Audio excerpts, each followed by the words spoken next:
Om Jananim Sharadam Devi Ramakrishnam Jagadgurum Padapadme Tayo Shritva Pranamami Muhurmuhu. Yes. What shall I tell you about Ganesha?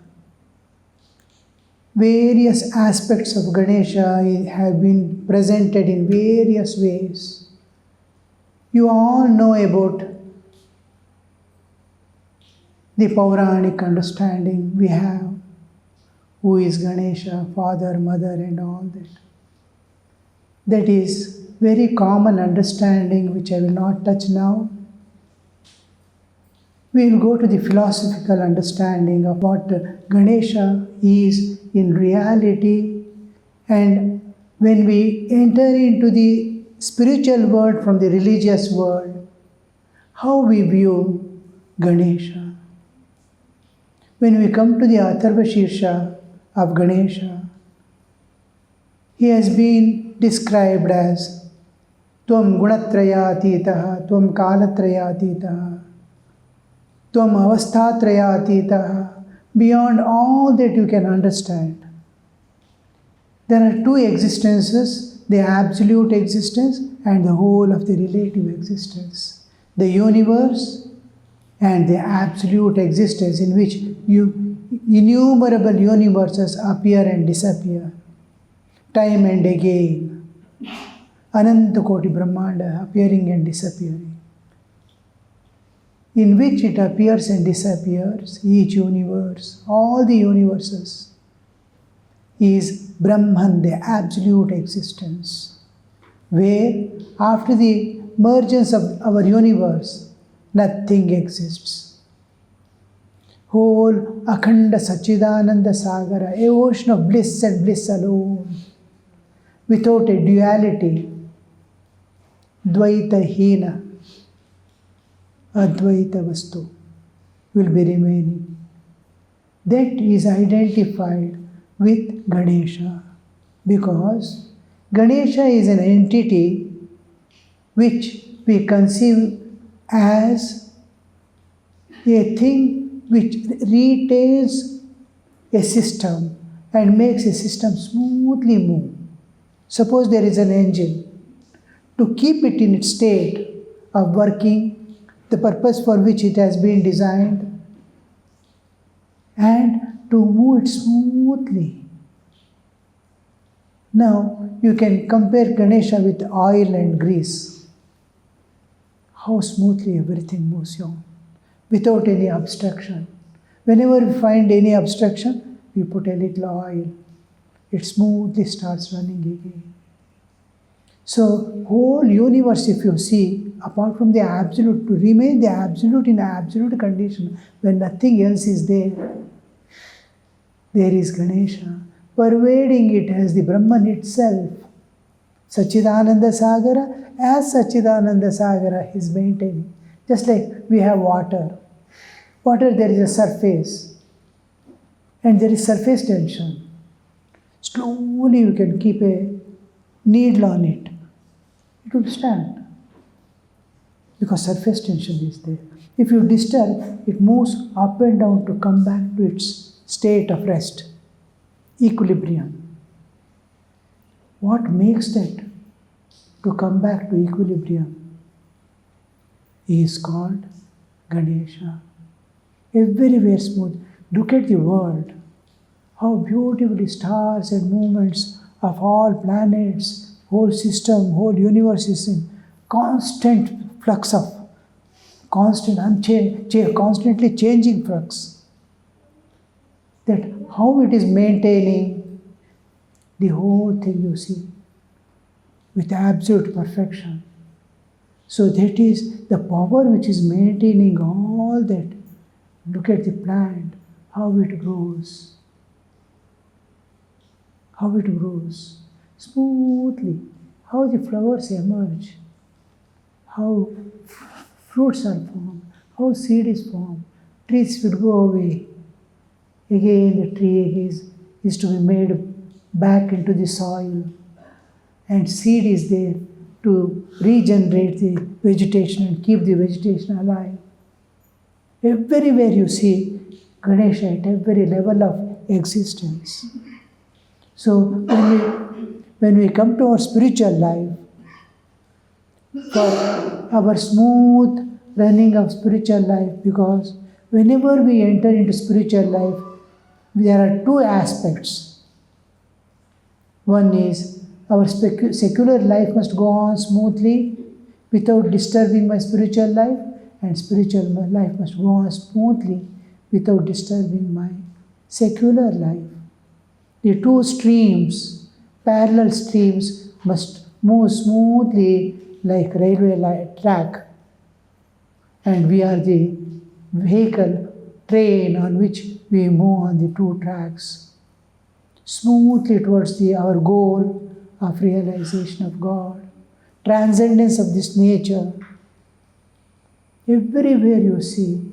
Similarly, when we take up the spiritual life, we are at the gross material level of bodily existence.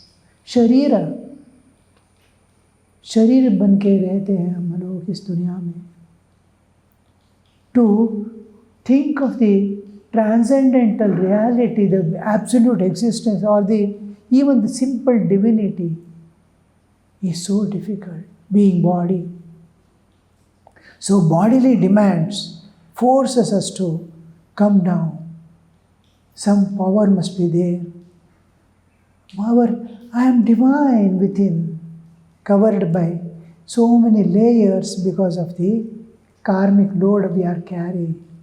Nature graciously has given us this time a human body which can discover all the resources of nature and utilize for comfortable living, and also the same intellect can take us beyond the nature to reach the transcendental realm of everlasting peace, bliss, love, absolute.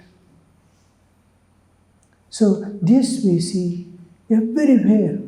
There is obstruction. Internal conflict, internal problems, external conflicts, external problems. We are in all things are everywhere. There is peace except man's mind. Such a small mind. There alone there is commotion. How to steer our vehicle towards the divine. So we invoke, even in our Sri Vidya, we begin with Ganesha Puja. For many years they do Ganesha Puja to remove all the obstacles, internal and external. Very difficult. You think you are cleaned already? From somewhere the dirt of ego again appears. Thakur says, cut the banyan tree or people tree. Next day you see one shoot has come already from four sides. That is ego. Oh, this time I have been able to surrender my ego, and just a turn that side, you see a person already. The ego and raga dvesha has appeared. So this we surrender to God. See, I am divine within. I am not able to manifest. These things are obstructing. What are obstructing? My own mind. What is the mind? It is under the sway of vasanas, past tendencies. The moment it sees a thing, it wants that. Runs after it. With this mind can I do? Clean my mind. Smoothly let my spiritual life go on. And this doesn't end at beginning. Every stage we go, each variety of turning inward is most difficult. Entering inside also is equally difficult. Each difficulty is transcending one by one layer of existence. Annamaya, Pranamaya, Manomaya, Vijnanamaya, Anandamaya. To transcend all these layers and enter the infinite existence within me is so difficult. At each layer, that's why we, in spiritual practices, we don't concentrate. Absorption surrender. Absorption, surrender. Then when the next step I have to climb, I concentrate. Concentrate only to surrender. Then once I am able to have a grip, somehow I climb to that level and get established there. At every door of your next stage, Ganesha is standing outside. From the absolute till the again, every level, each door you surrender. Lord, I don't want anything, I want you. Don't entice me with the heavenly enjoyments of those beyond. And Ganesha opens it, even at lowest level of physical existence.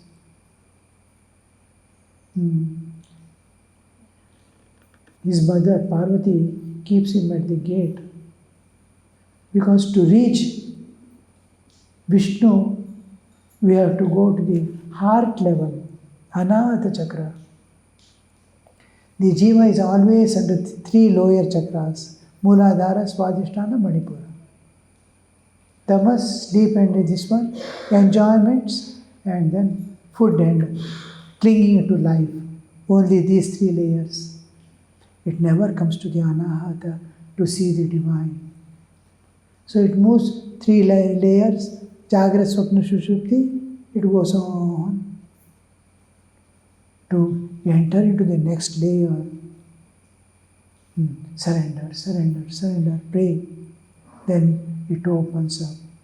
Well, we will see this up to the last stage till the Divine Mother opens the door to perfection. Guru, Ganesha will be there standing. Guru will be leading by hand. And nature will be supporting and making all convenient situations. And God's grace is the magnet that pulls us forward. So Ganesha removes all the obstructions to the path, along the path. Okay, this is one aspect. When we come to the symbolization in Hinduism, how do we symbolize a thing? Now Ganesha, you see, big head, elephant's head. In elephant's head, tremendous buddhi, you have buddhi, develop the buddhi. Now, learn, keep the big ears, keep the ears open, Shravana, and fill your brain with pure knowledge up to the Brahmagnana, go on filling. Big ears, hear lots, big brain, knowledge, and convert the every experience into knowledge into wisdom. And then small eyes. Don't look outside. Just to live, only your eyes. Don't be attracted by anything. Turn the vision inward. How you see? Two tusks. One tusk is always for protection and fight. Two, one is broken. No offense, only defense. Defense we need. One. And then long nose. Long nose. It is equal to a very powerful strength. It can lift and move anything. This strongest thing, you see, we cannot, in the forests and all, when I was there are only elephants, huge logs they carry, put on the truck and arrange. Live for others, live for service. Develop strength, not for any purpose but to serve and love. Small hands, small feet, don't receive, give, give, give. Don't move about here and there. Sit in one place just to make your living possible. Feet are there. Just anywhere, any emergency, run, serve, love. How the symbolization takes place, you see. Big stomach. Annam bahu kuryat. Produce lot of food that everyone is satisfied with. There is no lack, dearth of food anywhere. This is Vedic verdict. Annam bahu kurvita. Tad vratam. It's a vrata to increase the food production. So have tremendous amount of food that anybody, and extra also, anybody comes, you have. No dearth anyway. This is the symbolization how we do. So one small rat. Rat is indicator of karma. Always moving about action, karma. It represents, each animal represents this one. It represents karma. Keep the karmas, drive on, sit on the karma. Don't allow the animals to sit on you. Gods ride on animals, animals ride on man. Drive, animals drive man. Go there, go here, decides. So gods ride on animals. Karma, keep the karma within your, that karma doesn't bind you. In Bhagavad Gita, most important part, how not to be bound by karma. Do karma and not be bound by it. So keep it with you. Don't leave the karma. If you leave the karma, not only your, others also get slowly perish. Keep working, but keep the working under your control. Don't be carried away by karma, but don't leave the karma. Karmanyeva adhikarasti. So this is how the symbolization of Ganesha is made. Suddenly I remember, I have not thought of these things, but it is, many more things may be there. All right for today. Let this Ganesha be favorable in our life to smoothen our life's whole journey, balancing the whole things between the secular and spiritual. May we be able to reach the ultimate goal of human existence. Shanti Shanti Hare Om Tat Sat Shri Ramakrishna Arpanamastu.